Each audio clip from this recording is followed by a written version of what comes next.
आज मैं आप सभी से एक कठिन सवाल पूछने वाला हूँ। जो इसका सही उत्तर देगा उसे मैं अपना आधा राज्य और अपनी बेटी का हाथ दूंगा, परंतु जो भी उत्तर देने में असफल रहेगा उसे कड़ी सजा दी जाएगी। सवाल है, ऐसी कौन सी चीज है जो दिन और रात के बीच नहीं है, मगर इसके बिना दिन भी नहीं है और रात भी नहीं? महाराज, ये सवाल बहुत कठिन है, कोई भी इसका उत्तर नहीं दे पा रहा है। ठीक है, जो भी इस सवाल का उत्तर देने का दावा करेगा उसे कल दरबार में उपस्थित होना होगा। याद रखें, असफल होने पर सजा निश्चित है।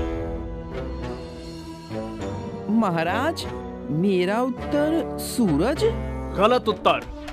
सजा के रूप में तुम्हें कारागार में डाल दिया जाएगा। पहले दरबारी को कारागार में ले जाया जाता है, दूसरा व्यक्ति आता है और फिर तीसरा व्यक्ति, फिर एक धनी व्यापारी आता है। व्यापारी को भी कारागार में ले जाया जाता है।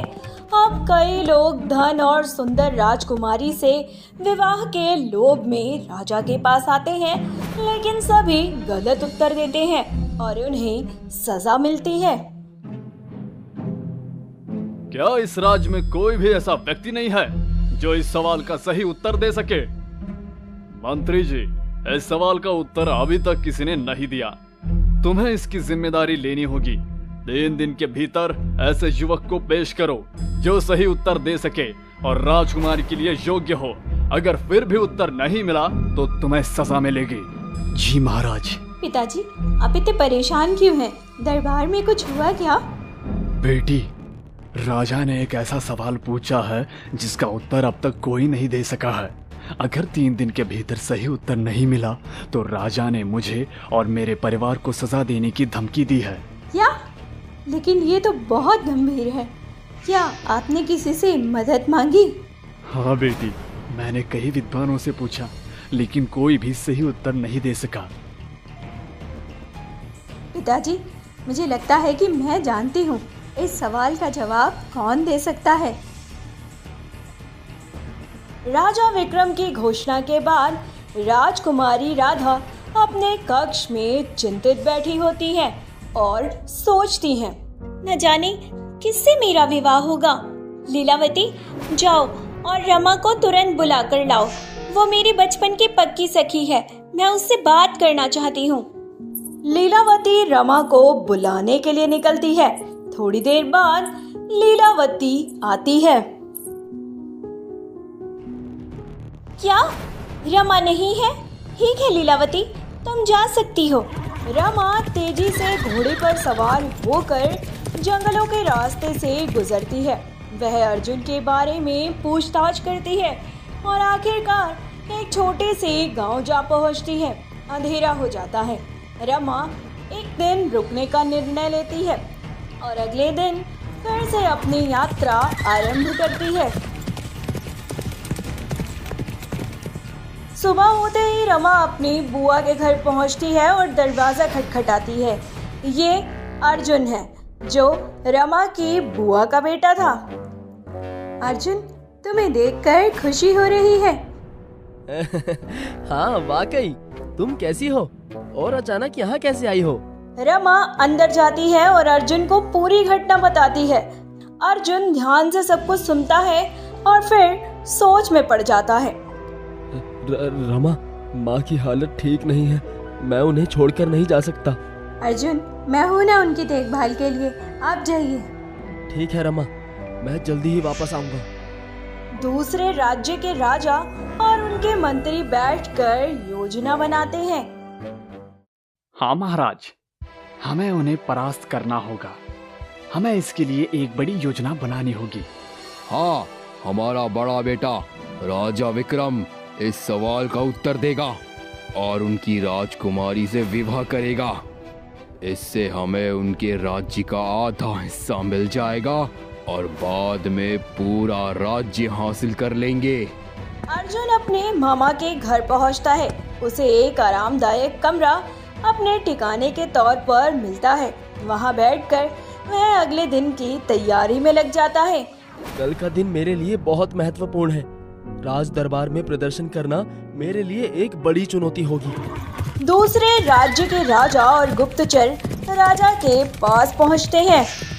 महाराज, मैंने जासूसों के माध्यम से जानकारी हासिल की है कि मंत्री के घर में एक विद्वान युवक आया हुआ है। लगता है कि कल वो राजा विक्रम के समक्ष पेश किया जाएगा। नहीं, ऐसा नहीं हो सकता। उस लड़के को कल दरबार में जाने से रोको। जी महाराज।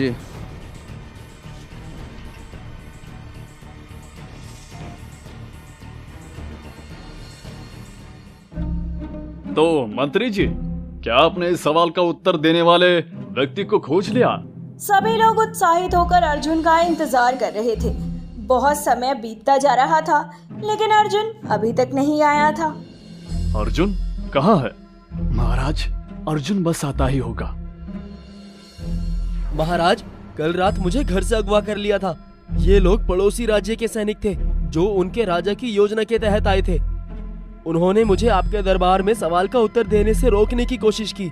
उनकी योजना थी कि उनके बड़े बेटे को आपकी राजकुमारी राधा से विवाह कराकर हमारे राज्य को हासिल कर ले। मुझे एक मौका मिला और मैं उनसे बचकर यहाँ राज दरबार तक आ गया। महाराज, मैं आपके सवाल का जवाब देने के लिए तैयार हूँ। अर्जुन, क्या तुम वाकई मेरे सवाल का उत्तर देने के लिए तैयार हो?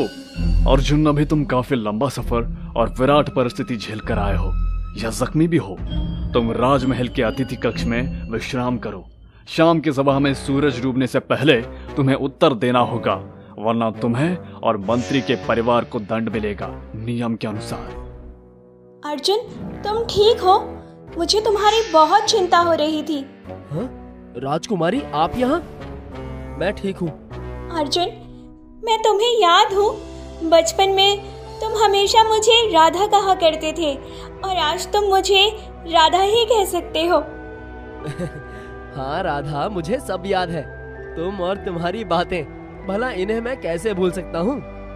अर्जुन, मुझे चिंता थी कि मेरा विवाह ना जाने किससे हो जाएगा, पर अब मुझे खुशी है कि तुम ही वह व्यक्ति हो जिसे सवाल का उत्तर देने के लिए चुना गया है।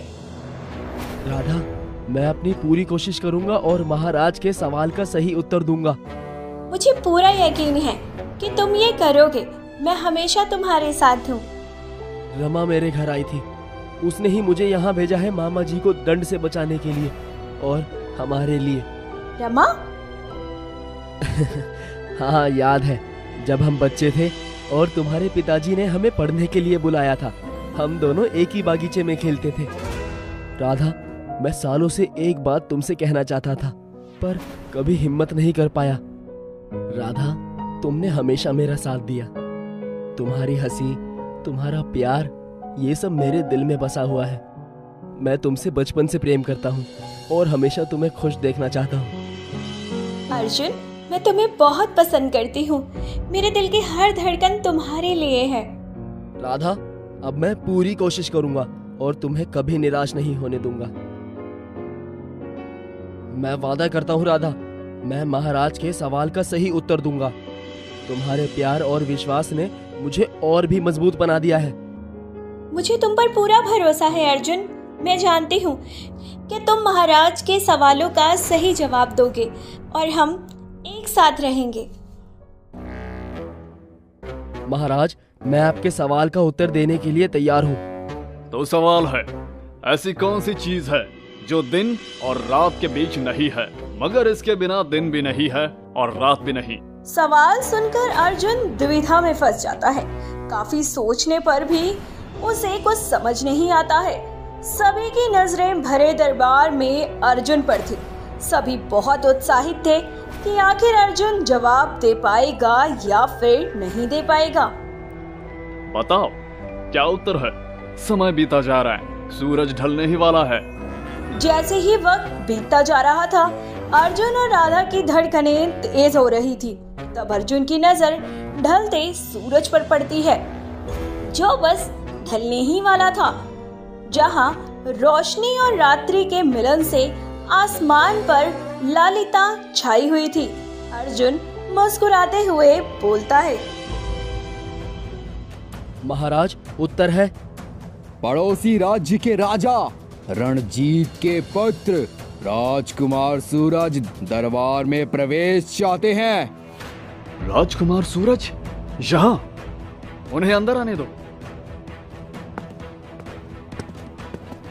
महाराज, मुझे आपके सवाल का उत्तर मालूम है और मैं राजकुमारी राधा से विवाह करना चाहता हूँ।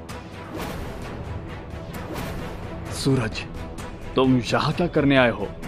ये सवाल का उत्तर देने का समय अर्जुन का है। महाराज, मैं चुनौती स्वीकार करने आया हूँ।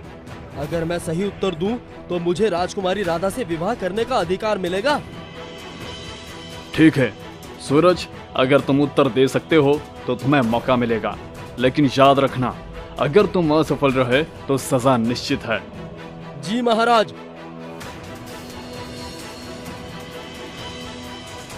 परंतु सवाल एक है और दावेदार दो।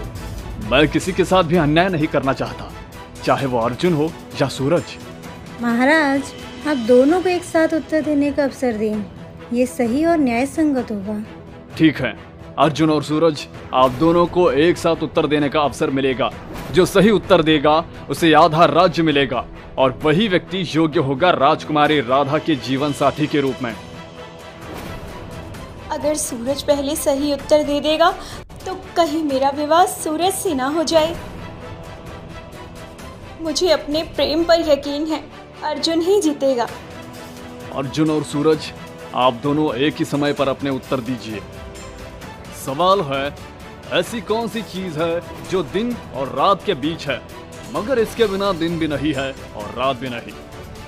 उत्तर है आकाश। उत्तर है आकाश। आकाश दिन और रात के बीच नहीं होता, मगर इसके बिना दिन भी नहीं है और रात भी नहीं। महाराज, मेरा उत्तर भी यही है। वाकई दोनों का उत्तर सही है। ये सिद्ध करता है कि अर्जुन और सूरज दोनों ही अत्यंत बुद्धिमान है। महाराज, अब क्या निर्णय है? ये क्या हुआ? दोनों ने एक साथ सही उत्तर दिया। क्या दोनों का विवाह राजकुमारी से होगा? ये तो बड़ी समस्या हो गई है। अब राजा क्या निर्णय लेंगे? शांत रहिए सब लोग, मैं स्थिति का समाधान निकालूंगा। महाराज, अब जो भी निर्णय लें उसे ध्यानपूर्वक लें ताकि किसी के साथ अन्याय न हो। क्योंकि अर्जुन और सूरज दोनों का उत्तर सही है, लेकिन केवल एक ही राजकुमारी का हाथ पा सकता है, इसलिए मैं निर्णय करता हूँ कि कल मैं 3 और सवाल पूछूंगा। जो भी उन सवालों का सही उत्तर देगा वही विजेता होगा। अर्जुन और सूरज कल सुबह दरबार में उपस्थित हों। अगले सवालों के उत्तर देने के लिए तैयार रहे। हाँ? कौन है? अर्जुन, मैं राधा हूँ, क्या मैं अंदर आ सकती हूँ? राधा, इस वक्त तुम यहाँ? आओ आओ, अंदर आओ। अर्जुन, मुझे तुम्हारी चिंता हो रही है। अगर सूरज ने सही उत्तर दे दिया तो फिर क्या होगा? राजकुमारी, मुझे अपने ज्ञान और मेहनत पर विश्वास है। मैं पूरी कोशिश करूंगा कि कल के सभी सवालों का सही उत्तर दूं। अर्जुन, मुझे तुम पर यकीन है, लेकिन मैं ये सोचकर परेशान हूँ कि सूरज तुम्हें पराजित न कर दे। राधा, तुम्हारा विश्वास ही मेरी सबसे बड़ी प्रेरणा है। मैं कल के सवालों का उत्तर देने के लिए पूरी तरह से तैयार हूँ। मुझे भी तुमसे यही उम्मीद है अर्जुन। तुम्हारे विश्वास और प्रेम ने मुझे और भी मजबूत बना दिया है राधा। अर्जुन, मैं तुम्हारे साथ हूँ, चाहे कुछ भी हो जाए, मेरा दिल तुम्हारे साथ ही रहेगा। हमारे पास एक ही तरीका है इस मुकाबले को जीतने का। अर्जुन को दरबार में उपस्थित होने से रोकना होगा। अगर अर्जुन दरबार में होगा ही नहीं तो मैं ही विजेता बनूंगा, और मैं विजेता बनूंगा तो ये पूरा साम्राज्य मेरा होगा। राजकुमार, जरा धीरे बोलिए। अगर किसी ने सुन लिया तो हमारी योजना विफल हो जाएगी। चिंता मत करो, किसी को कुछ पता नहीं चलेगा। बस हमें अर्जुन के भोजन में ये बेहोशी की दवा मिलानी होगी। राजकुमार, ये बहुत ही जोखिम भरा काम है। अगर किसी ने हमें पकड़ लिया तो राजा रणजीत भी आपको बचा नहीं पाएंगे। कोई हमें पकड़ नहीं पाएगा। हमें ये काम बहुत सावधानी पूर्वक करना होगा। आज रात ही हमें ये योजना पूरी करनी होगी। ठीक है राजकुमार, मैं आपकी योजना के अनुसार कार्य करूंगा, परंतु हमें बहुत सावधान रहना होगा। अरे सेवक, तुम कहाँ जा रहे हो? मैं अर्जुन जी के लिए खाना लेकर जा रहा हूँ। अच्छा, ये तो अच्छा है। क्या तुमने सुना कि आज दरबार में क्या हुआ? नहीं, मैंने कुछ नहीं सुना। क्या हुआ? चलो मैं तुम्हें बताता हूँ। ठीक है, अब मुझे अर्जुन जी के पास जाना चाहिए। अर्जुन जी, ये आपका भोजन है। अर्जुन जी, ये आपका भोजन है, कृपया इसे ग्रहण करें। धन्यवाद। आज मेरी जीत पक्की है। अर्जुन अब आएगा नहीं और मैं ही विजेता बनूंगा। हाँ? ये कैसे संभव है? मैंने खुद बेहोशी की दवा डाली थी और खाना कमरे में भी गया था, फिर ये यहाँ कैसे आया? अर्जुन, मुझे खुशी है कि तुम समय पर आ गए हो। अब हम अगले प्रश्नों की ओर बढ़ सकते हैं।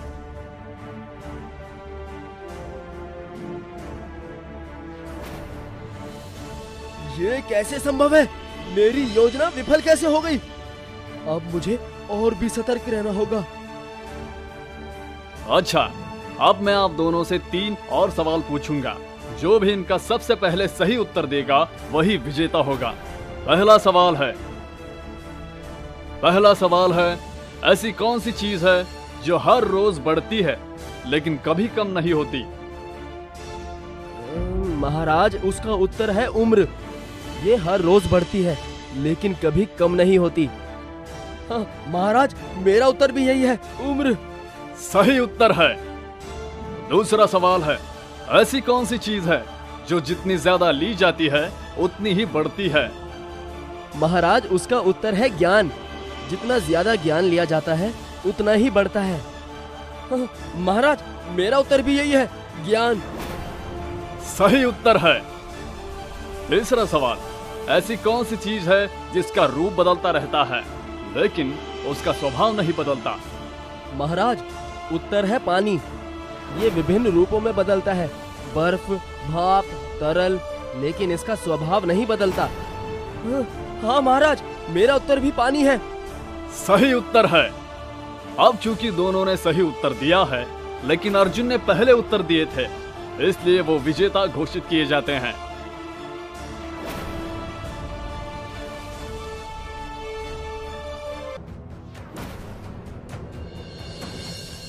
जिसने भी अर्जुन के भोजन में कल रात्रि बेहोशी की दवा मिलाया है वो खुद सामने आ जाए। अगर नहीं आया तो उसे मृत्यु दंड मिलेगा।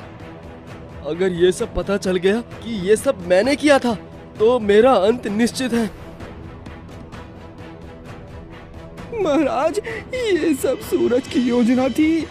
उसने और मैंने मिलकर अर्जुन को बेहोशी की दवा देने की योजना बनाई थी, लेकिन गलती से वो दवा राजकुमारी राधा को खिला दी। सूरज, यह सत्य है। महाराज, मुझे माफ कर दीजिए। ये सच है, ये सब मैंने ही किया था अपने स्वार्थ के लिए। मेरे पिता ने मुझे आपका राज्य हड़पने के लिए भेजा था। ये विश्वासघात है सूरज। तुमने न केवल मेरे विश्वास को तोड़ा है बल्कि मेरे बेटी के जीवन को भी खतरे में डाला है।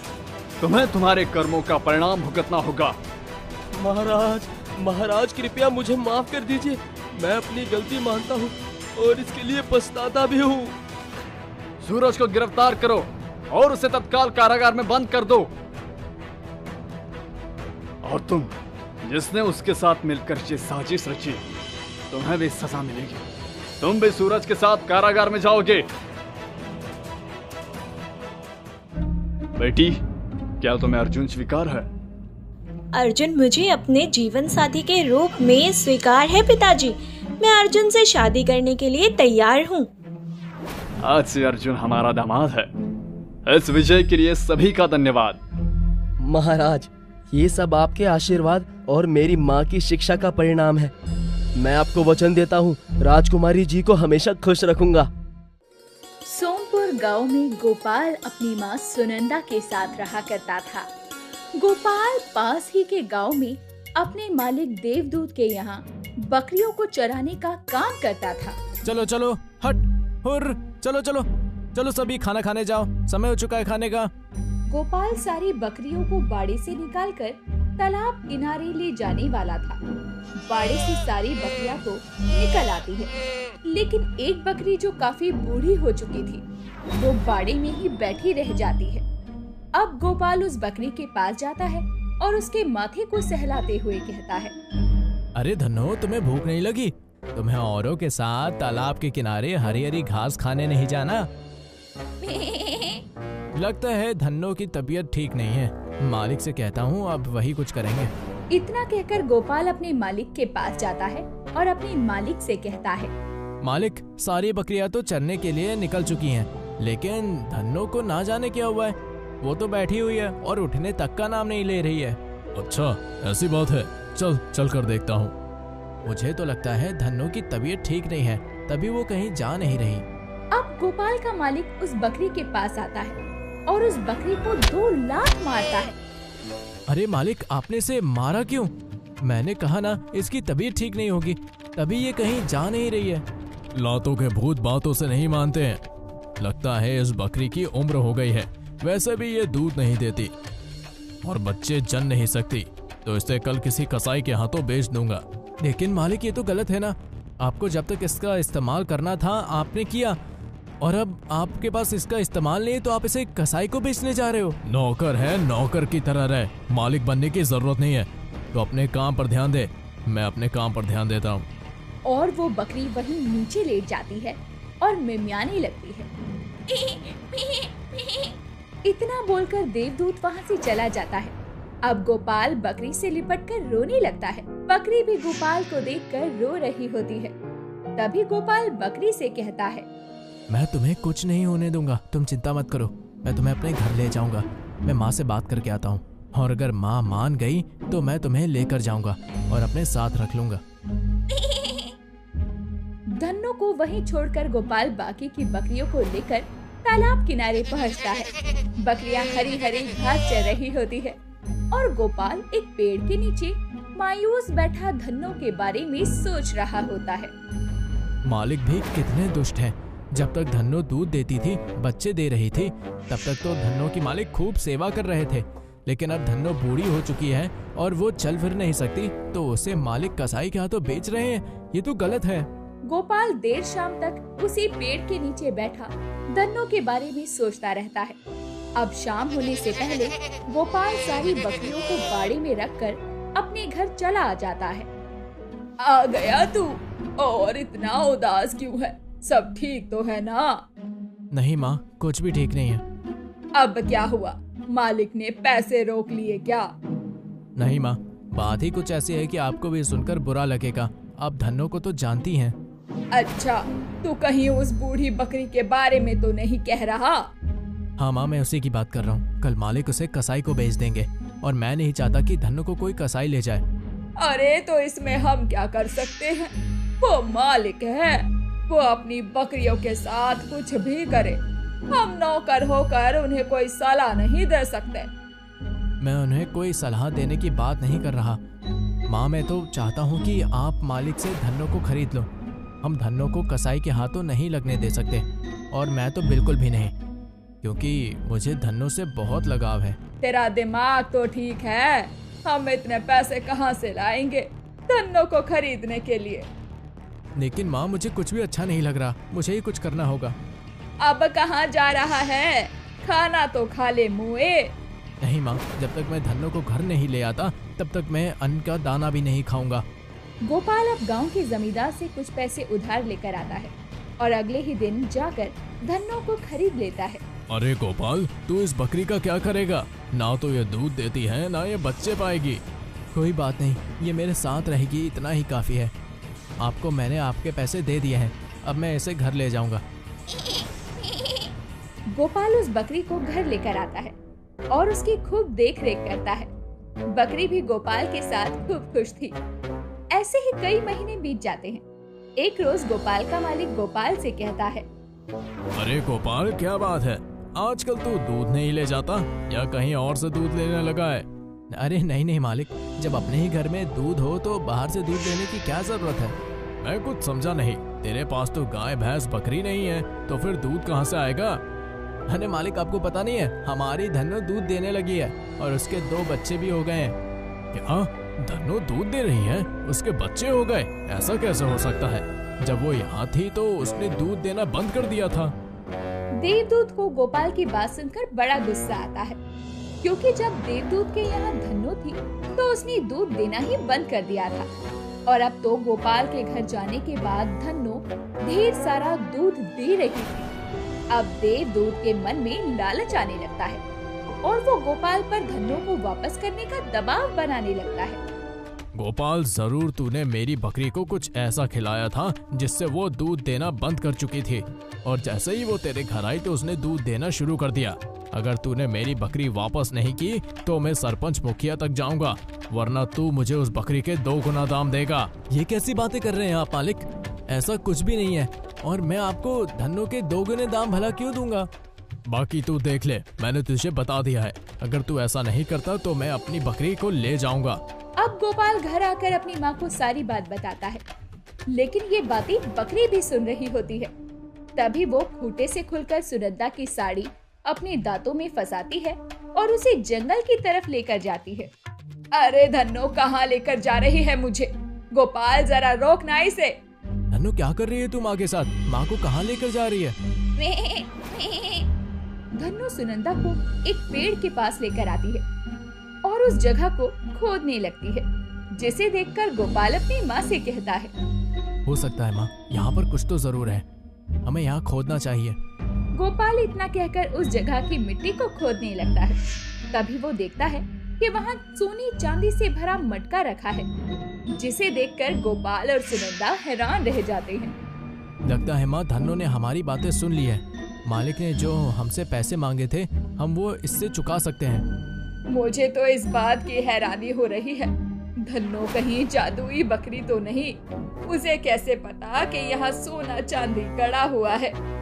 गोपाल और सुनंदा वो सोना चांदी लेकर घर आ जाते हैं और अगले ही दिन जमींदार और देवदूत के पैसे दे देते हैं। और देवदूत तो नाजायज पैसे मांग रहा था, लेकिन फिर भी गोपाल उसे धन्नो को ना देकर पैसे देने का फैसला लेता है। लेकिन ये सब देखकर देवदूत को बड़ी हैरानी होती है। ऐसा कैसे हो सकता है? जिस गोपाल के पास एक वक्त की रोटी के लिए पैसे नहीं होते थे, वो इतने पैसे मुझे कैसे दे सकता है? कुछ तो गड़बड़ है। जब से धन्नो गोपाल के घर गई है, गोपाल ने अच्छा खासा घर बना लिया है। उसे खाने पीने की भी कोई दिक्कत नहीं है, और तो और धन्नो इतना दूध देती है कि उसके कई सारे बच्चे भी हो गए हैं। जरूर धन्नो कोई जादुई बकरी है। अब देर रात देवदूत धन्नो को चुराने का फैसला लेता है और वो अंधेरे का फायदा उठाकर धन्नो को रस्सियों से खींचता हुआ अपने साथ ले जाने लगता है। अब धन्नो उसके साथ चलने को तैयार नहीं होती। देवदूत उसे गोद में उठा लेता है। अब जैसे ही देवदूत धन्नो को गोद में उठाता है, उसे धन्नो सोने की बकरी लगने लगती है।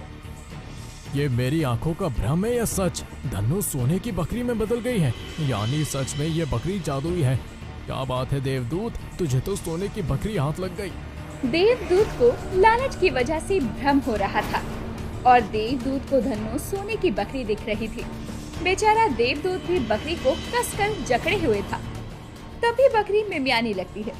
धन्नो के मिमियाने की आवाज को सुनकर गोपाल और सुनंदा की नींद खुल जाती है। अरे धन्नो कहाँ गई? धन्नो, अरे ओ धन्नो! अरे वो देखो, धन्नो को तेरा मालिक लेकर जा रहा है। अरे रुक जाइए मालिक जी। मैं धन्नो को नहीं दूंगा, ये मेरी सोने की बकरी है। तुम्हें दिखता नहीं? ये तुम्हारी धन्नो नहीं बल्कि सोने की बकरी है, जिसे मैं खरीद कर लाया हूँ। ये ठीक नहीं है, बल्कि ये धन्नो है। आपको ना जाने क्यों धन्नो सोने की बकरी दिख रही है। छोड़िए, मैंने इसके पैसे भी आपको दे दिए हैं। बकरी जोर जोर से मिमियाने लगती है।